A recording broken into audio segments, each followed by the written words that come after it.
Bonjour à tous, le mois dernier nous avons parlé de Demacia. Attaquons-nous à leur ennemi de toujours, Noxus. Noxus est situé à l'est du continent de Valoran qu'il partage avec Freljord et Demacia. En plus de cette position, Noxus dispose de plusieurs bases avancées sur Valoran, ainsi que quelques enclaves à Shurima et à Ionia. La capitale de Noxus est nommée en toute sobriété le Bastion Immortel. Avant d'être noxien, le territoire appartenait aux habitants des îles Obscures, et c'est Mordekaiser, le boss des Obscurites, qui aurait fondé la cité. Le Bastion Immortel serait donc la première ville que les tribus de Noxus auraient conquise. Aujourd'hui, l'agglomération est en pleine expansion et attire pas mal de monde des quatre coins de l'Empire. La pointe nord-ouest de Noxus est Deverhold, une cité minière proche de la frontière freljordienne. La pointe sud-ouest de Noxus est Treval, c'est un village de pêcheurs qui a vu naître Riven. Au sud-est se trouve Basilic, une cité portuaire qui a eu le malheur de se rebeller contre Noxus, et ironiquement, celui qui a mis à genoux la rébellion est Darius, qui était originaire de la ville. Ce qui est intéressant quand on regarde la forme de l'empire de Noxus, c'est qu'elle s'étend super loin sur les territoires côtiers, mais que dès qu'il s'agit de conquérir l'intérieur des terres, il n'y a plus personne. La ville portuaire de Belzoun est située dans la presqu'île de Shurima et est actuellement une dépendance de Noxus. Elle est connue pour y fournir les meilleurs guides de Shurima pour ses marchés noirs et sa laine. Beaucoup d'habitants de cette ville se revendiquent comme étant shurimiens, comme Talia qui serait originaire de la ville. Il y a beaucoup d'autres villes avec pas grand chose à dire dessus pour le moment et qui ont été conquises par Noxus. On va pas tous les lister. Noxus est connu pour son architecture assez particulière, assez imposante et qui puiserait son inspiration dans les villes de l'ère médiévale comme Paris, Londres, Constantinople, qui aujourd'hui s'appelle Istanbul, ainsi que de la Rome antique. Quelques faits sur les traditions noxiennes. La devise du pays est Forever Strong, donc éternellement fort en français. Ses couleurs sont le rouge foncé et le noir. La nourriture traditionnelle noxienne, c'est les tacos. Pour leurs croyances religieuses, comme les Démentiens, les Noxiens croient en Kindred. Néanmoins, seul loup est vénéré car la mort douce et lente d'Agneau est bien moins glorieuse que la mort dans le combat que propose Loup. Un hôtel dans la capitale est donc érigé en l'honneur de Loup. Pour le langage, les Noxiens parlent le Vanox qui, je cite, serait une langue proche de l'allemand qui serait parlée par quelqu'un qui a une bouchée de patates dans la bouche. Cela implique que si vous voulez parler avec l'accent noxien, vous devez remplacer les B par des P, les D par des T et les G par des K. Cette langue est la descendante du Yurnox, une langue morte, c'est-à-dire l'équivalent du latin pour nous. L'Empire comprend aussi quelques dialectes argotiques. Bref, comme ces deux voisines du continent de Valoran, le noxien puise ses sources dans les langages germaniques. Pour le système politique, historiquement, Noxus est gouverné par un unique empereur. Mais depuis le coup d'état de Jericho Swain, Noxus est gouverné par un triumvirat, c'est-à-dire 3 personnes. Ce triumvirat est appelé le Trifarix et chaque membre représente un des principes de la force. À savoir, la vision, la puissance et la ruse. On trouve aussi à Noxus quelques maisons nobles qui offrent des privilèges à leurs membres comme par exemple la maison Darkwill, la maison du Couteau et la maison Swain. Quelques sociétés secrètes comme par exemple la Rose Noire influent aussi grandement sur le pouvoir noxien. Malgré tout ça, Noxus se pense comme une méritocratie où chacun a sa chance et où tout le monde peut gravir les échelons en fonction de sa valeur. C'est pas totalement faux en soi, mais disons que certains commencent plus haut que d'autres en fonction de la famille dans laquelle ils naissent.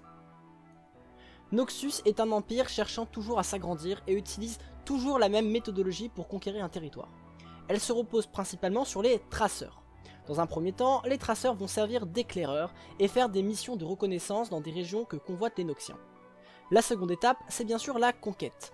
Les traceurs utiliseront leur connaissance du terrain, ainsi que leur génie militaire pour conseiller leurs généraux. À moins bien sûr que la région ne décide de rejoindre Noxus sans se battre. Une fois la conquête faite, les traceurs commencent à bâtir des Noxtora, c'est-à-dire une grande porte en pierre noire montrant que le territoire appartient à Noxus. Ils bâtissent également des routes, des ponts et des fortifications. Alors pourquoi participer au développement des régions soumises à Noxus et pas juste se contenter de prélever des taxes ? Eh bien, les Noxiens sont très portés sur l'assimilation. Ils ne veulent pas que les régions conquises restent par peur, et parce qu'ils ne sont pas assez puissantes, mais qu'elles restent par patriotisme, et que l'identité de la région nouvellement conquise vienne renforcer la diversité noxienne. Contrairement à Demacia, les Noxiens ne sont pas xénophobes et voient souvent en l'étranger un futur citoyen noxien qui participera à la grandeur de Noxus. Il faut donc tout faire pour montrer aux vaincus que Noxus se préoccupe de leur sort et faire des aménagements qui seront à la fois utiles pour relier les territoires conquis à la capitale et à la fois utiles pour montrer aux habitants que Noxus n'apporte pas uniquement des taxes mais aussi du progrès et des investissements. Passons maintenant au chapitre sur les relations internationales. Bilgewater. Les relations avec Bilgewater sont médiocres depuis que le capitaine Gangplank a volé le bateau de Swain. Avec la perte d'influence de Gangplank sur Bilgewater, les relations s'améliorent. Demacia.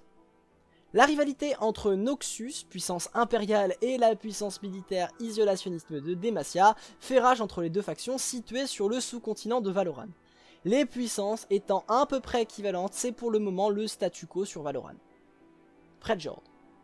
Noxus lorgne sur Freljord, mais ne semble pas pouvoir les conquérir. Ils accueillent avec plaisir les dissidents freljordiens. Ionia. L'arrivée au pouvoir de Swain a mis fin à la guerre contre Ionia. Noxus conserve tout de même quelques territoires sur l'archipel. Shurima. Avec la chute de Shurima, beaucoup de ports du nord de Shurima ont accepté la domination noxienne. Néanmoins, avec le retour d'Azir, il est possible que les ports veuillent revenir à Shurima, ce qui pourrait provoquer une guerre contre Noxus. Piltover. Les Noxiens passent régulièrement par le port de Piltover pour relier la capitale à leur territoire shurimien. Des agents Noxiens auraient infiltré la société de Piltover afin de préparer son invasion. Zone. Noxus entretient de bonnes relations avec Zone. Des mercenaires zonites sont souvent recrutés par Noxus. Parlons maintenant des champions de Noxus. Commençons par Jericho Swain. Né dans une famille noble de Noxus, le premier fait d'armes de Jericho Swain fut de trucider les membres d'un groupe de complotistes, la Rose Noire, qui avait pour but de renverser l'empereur Boram Darkwill, qui était à la tête de Noxus.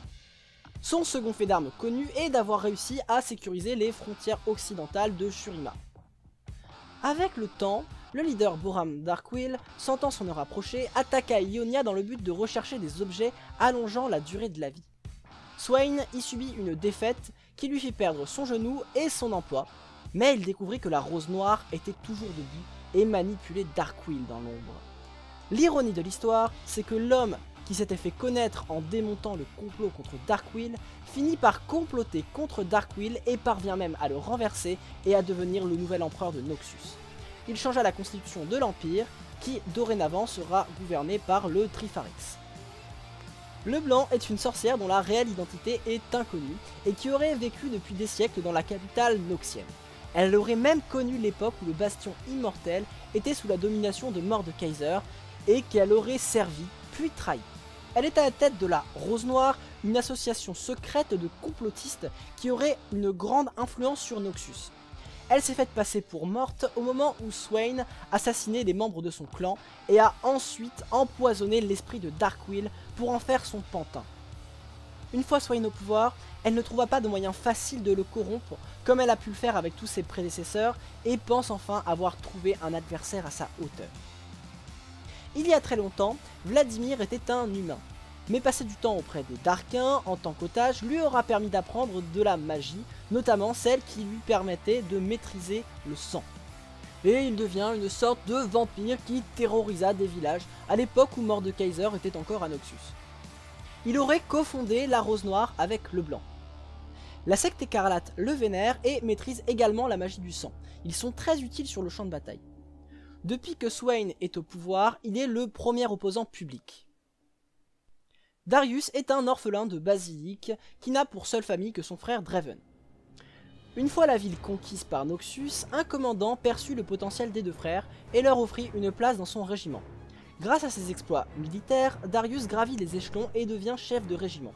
Probablement du régiment dont il a décapité le chef parce qu'il avait ordonné la retraite. Mais enfin, peut-être que s'il avait pas fait ça, il aurait pu conserver la vie d'homme et avoir une victoire encore plus éclatante plus tard. Mais enfin, visiblement, la stratégie, c'est pas son fort. Son plus gros échec fut la conquête de Freljord, et lorsqu'il revient en perdant, quémandant plus d'hommes à envoyer au casse-pipe dans des terres peu hospitalières, il eut beaucoup de chance que ce soit pendant le coup d'état de Sweyn, et qu'il avait eu l'occasion de soutenir Sweyn en s'opposant à sa mise à pied après sa défaite à Ionia. Et au lieu de lui renvoyer à ses multiples défaites à Freljord, Sweyn lui proposa une place au sein du Trifarix, et lui confia la garde de la Légion Trifariane, l'unité d'élite de l'Empire. Ah, c'est beau quand les losers se soutiennent entre eux. Mais ça s'appelle du copinage, ça. On est loin des idéaux méritocratiques de Noxus. Pour Draven, la victoire ne suffit pas. Il a également un profond manque de reconnaissance et cherche les acclamations et la gloire. Il s'enrôla une première fois dans l'armée et ce ne fut pas une réussite. Puis il prit le rôle de bourreau chargé des exécutions publiques. Lors de sa première exécution, il laissa le condamné s'échapper avant de lancer sa hache et de le tuer. Draven révolutionna le monde de l'exécution publique en faisant le show à chaque exécution, inventant une nouvelle manière d'exécuter le condamné, impliquant d'ailleurs que le condamné ait une chance de s'enfuir vainement.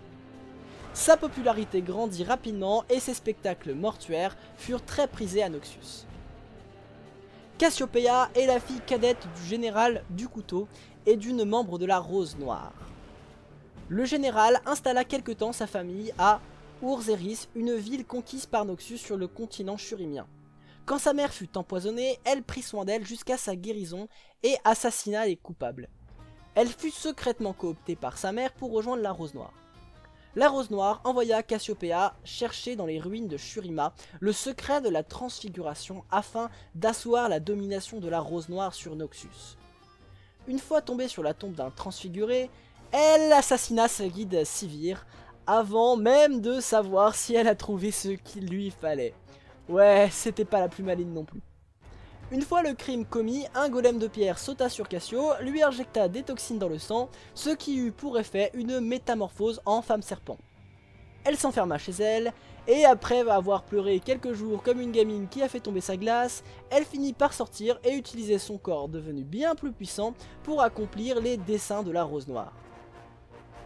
L'hyperactive Katarina du Couteau, sœur aînée de Cassiopeia, elle, fut rapidement prise sous l'aile de son père pour en faire une guerrière d'élite, et elle était impatiente de servir l'Empire.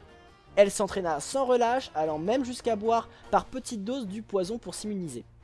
La première mission qu'on lui a confiée est d'assassiner un officier ennemi. Mais la cible semblait trop facile pour Katarina, qui préféra assassiner le commandant en chef avec succès.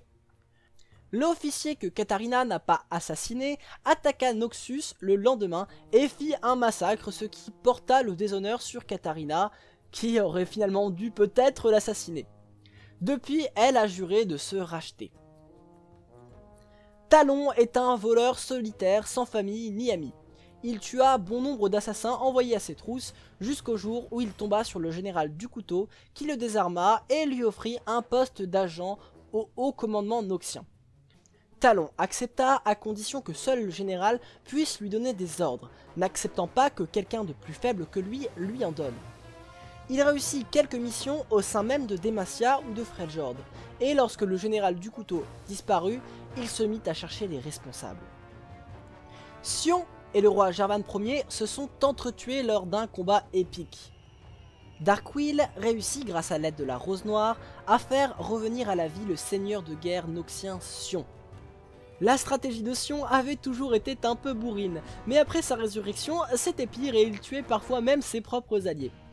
Il fut utilisé une fois pour détruire une ville qui n'avait pas accepté le coup d'état de Sweyn. Ça a eu le mérite de refroidir les autres. Kled est un Yordle. Bon, d'accord, c'est clairement pas le plus mignon des Yordles. Il est téméraire, voire quasi suicidaire, et chevauche sa monture Skarl, un dino froussard, mais qui lui est immortel. Il aime beaucoup insulter sa pauvre bête, mais c'est un guerrier hors pair qui aime conquérir de nouvelles terres pour Noxus qu'il considère comme siennes. Riven est une orpheline de guerre de la cité reculée de Tréval. Riven s'enrôla dans l'armée de Noxus qu'elle considéra comme sa famille, jusqu'au jour où elle fut trahie par son supérieur qui, pour tuer quelques Ioniens, causa la mort de tout son régiment dont elle fut la seule rescapée. Depuis, elle erre dans Ionia cherchant un but à sa vie, et une rédemption pour tous les méfaits qu'elle a pu accomplir en servant Noxus. Annie est la fille de parents noxiens qui ont fui l'instabilité de la capitale lors de la dernière année du règne de Darkwill.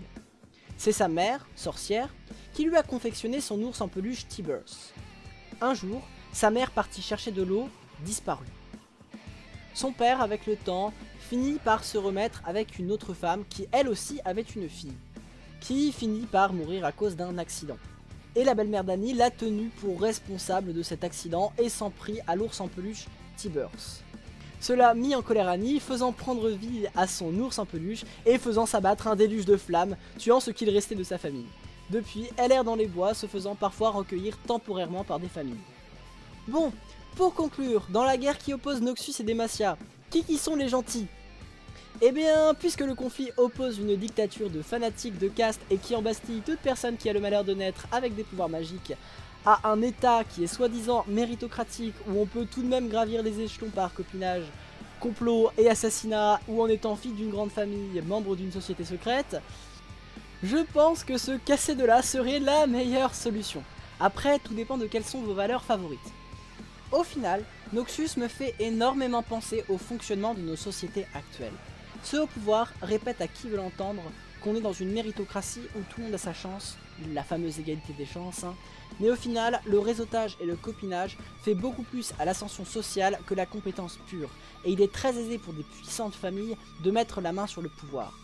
De plus, l'État adore mettre en avant les très rares hauts gradés issus de la pauvreté pour démontrer que tout le monde a sa chance, alors qu'ils sont l'exception qui confirme la règle et que dans la quasi-totalité des cas, un enfant de riche finira riche et un pauvre restera en bas de l'échelle. Voilà, cette vidéo est maintenant terminée. Si ça vous a plu, vous pouvez lâcher un like et vous abonner. Et si vous voulez vous offusquer du colonialisme noxien, vous pouvez le faire dans les commentaires.